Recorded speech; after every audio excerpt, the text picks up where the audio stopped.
So, in our dialogue in the last 48 hours, 24 hours, a number of terms have come up that are translations of Pali terms that I don't necessarily think are skillful translation. So let's say this is going to be a dialogue about, or maybe a monologue, but you're certainly welcome to put your 2 cents in. So it'll be, let's say, on the language of Gnosis, and especially in Buddhism, and how Buddhist Pali terms have been translated into English and why. For instance, if we look at the terms samadhi and jhana, today they're commonly interpreted or translated by most Buddhist scholars and teachers and priests as concentration.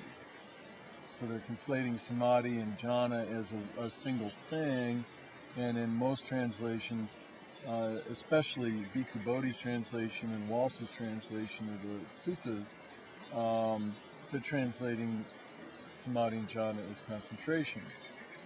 And at least in my experience of jhana and samadhi, is yes, I feel more concentrated, but to me, how we understand the act of concentration is that it's a cognitive act.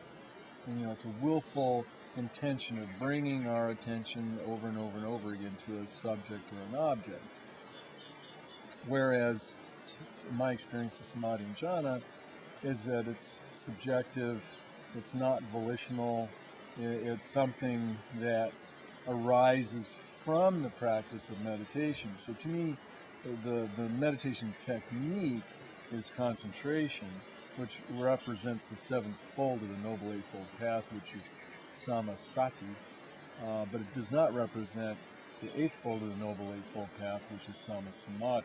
So to me, samadhi is a altered state of consciousness that just arises, that is the product of concentration, but is not concentration itself. Now, the interesting thing is there's 4 Pali to English dictionaries that have been published in the last 150 years, 125, 30 years. And none of them translated samadhi and jhana as concentration. They all used ecstatic terminology like ecstasy, rapture,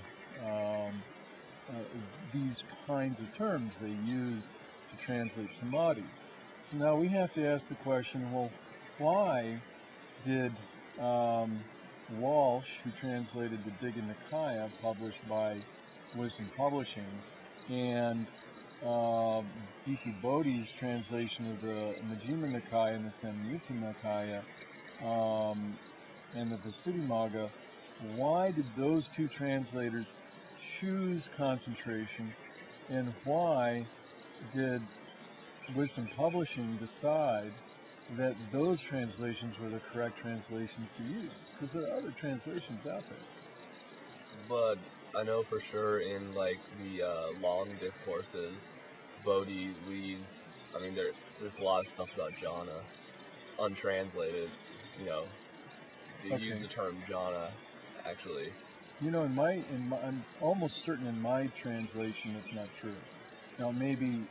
Do you think that you might have a second edition or something like that? Or? No, I'm sure it's not, because it wouldn't make sense to say concentration. It's because it's he's saying what is right. Well, I guess he does say what is right concentration or something, but then it's what is it here? A monk enters and dwells in the first jhana, born of rapture, born of seclusion. Well, I think it's better if there's going to be some debate about a term, let's leave it untranslated, or to me is even better is to translate it, but leave in brackets after the translation the original Pali term, so people have a choice to interpret it however they want to, and they know what's being translated how.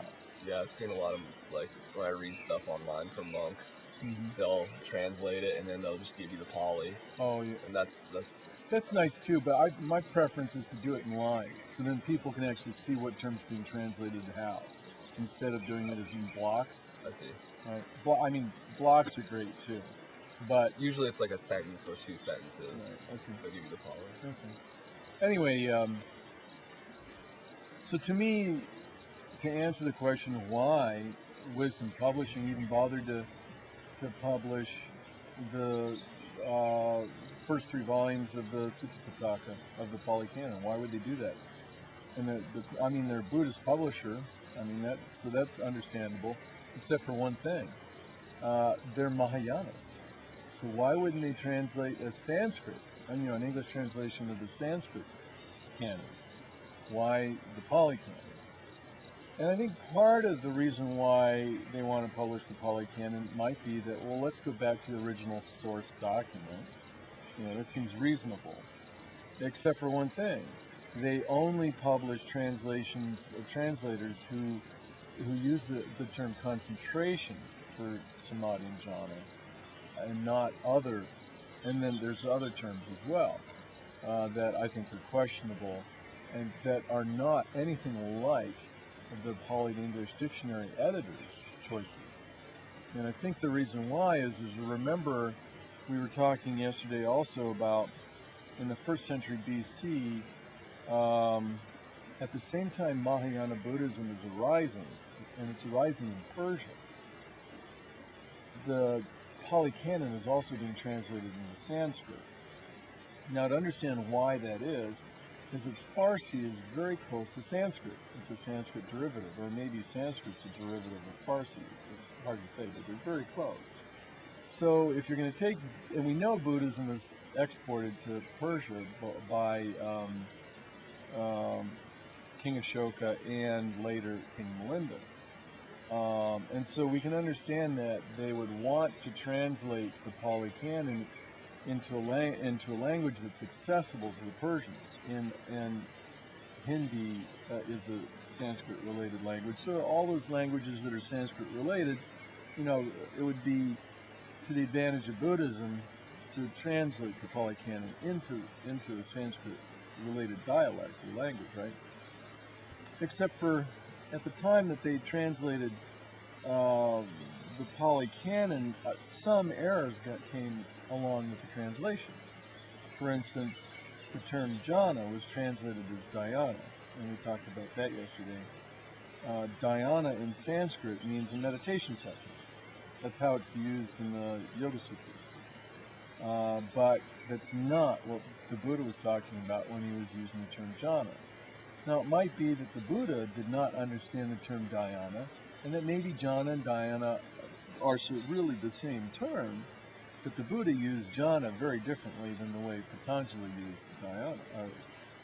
Patanjali used dhyana very differently than the way the Buddha used jhana.